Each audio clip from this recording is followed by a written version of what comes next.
สบายดีน้องชื่อนางเพชรลาวงศ์มณีมื้อนี้สิมาสาธิตการตั้ง Facebook ขั้นตอนทำอิฐเราก็จะเข้าไปที่ facebook.com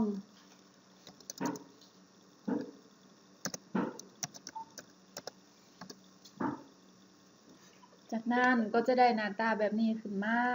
คือ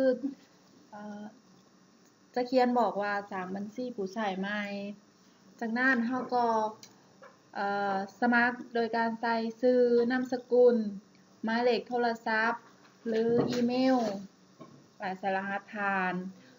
มีวันเดือนปีเกิด เพศ ตัวอย่างสองคือหอมเนี่ย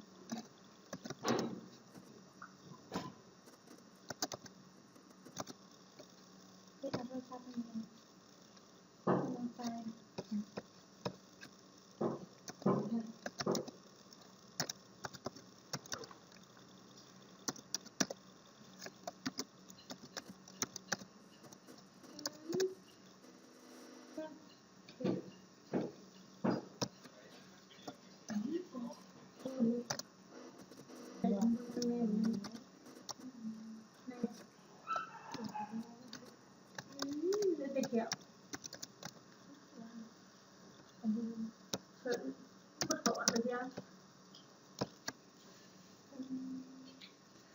รหัสผ่านแม่นเราจะใส่แนวใดก็ได้ขอเพียงแต่ว่าจื้อง่าย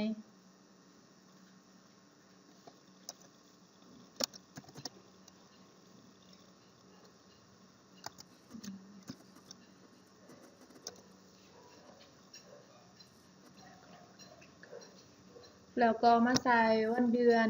เกิด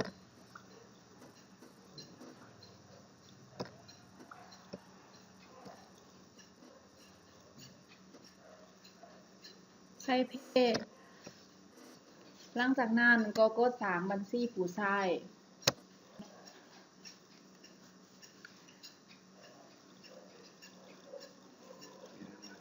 เป็นอันว่าสำเร็จขั้นตอนทำอิฐต่อไปเราก็จะเพิ่มเพื่อน หรือถ้าบ่อยากเพิ่มเราก็กดถัดไปได้เลย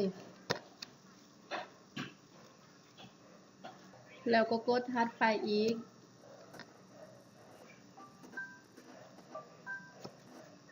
เราสามารถกดข้ามไปได้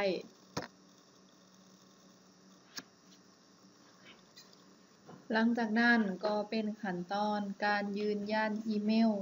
เราก็เข้าไปกดเบิ่งอีเมล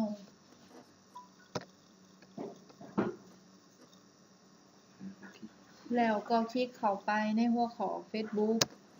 แล้วกดยืนยันบัญชีใช้ของคุณ